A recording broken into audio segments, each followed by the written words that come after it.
Welcome back. We've spent months with our Anoka County Master Gardeners on a variety of projects, and just like many of you, it's time for them to harvest some homegrown produce. We're supposed to have pretty hot weather the rest of this week.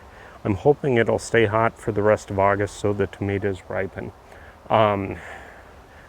If you've planted vegetables and you're not fruits and vegetables and you're not getting as many as you thought you would, it's probably because of the smoke, the heat, and the lack of moisture. I mean, those three things kind of in combination. Don't worry, if that's you, don't worry, you're not alone. Especially for tomatoes and other things that are not, that are fairly soft, you want to be really careful not to bruise them. Let's see, and then I'll look on the inside and see if there are any more. You notice that the ripe ones are on the inside of the plant. It's cooler in there. They're closer to the source of moisture because I've been irrigating just about every day with the sucrose, and they're probably protected by the leaves from smoke. I mean, hopefully we won't have to deal with smoke again. So this right here is I planted these tiny turnip seeds. They're about that big. I planted those in the spring. You know, it's just a tiny, tiny, tiny seed. And so this is a fully grown turnip. And yeah, what I'm going to do is I cut the root stem off, and then I'm going to leave about 3 inches of stem on it and put that into the basket. So Why do you leave the stem on?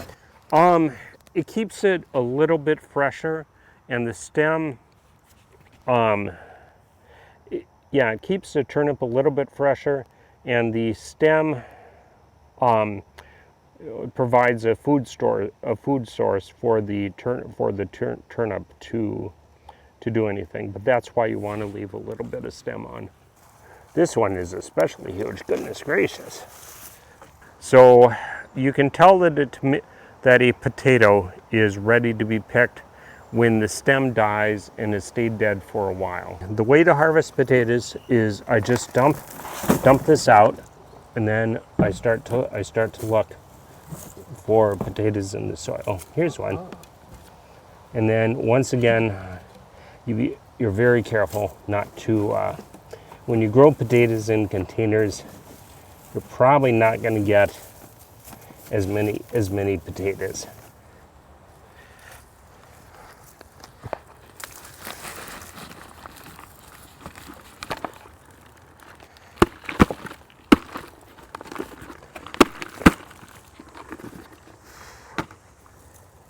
There's another worm.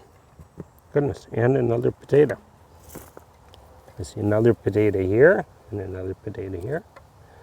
Yeah. To pick a green bean, you want to hold it and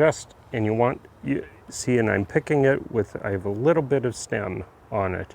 And then to cook it, you'll cut the ends off and boil it.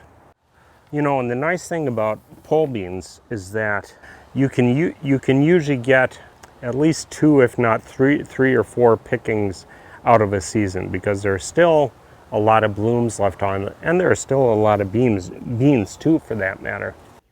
Tim said he'll give his squash a few more weeks before he goes out to pick those.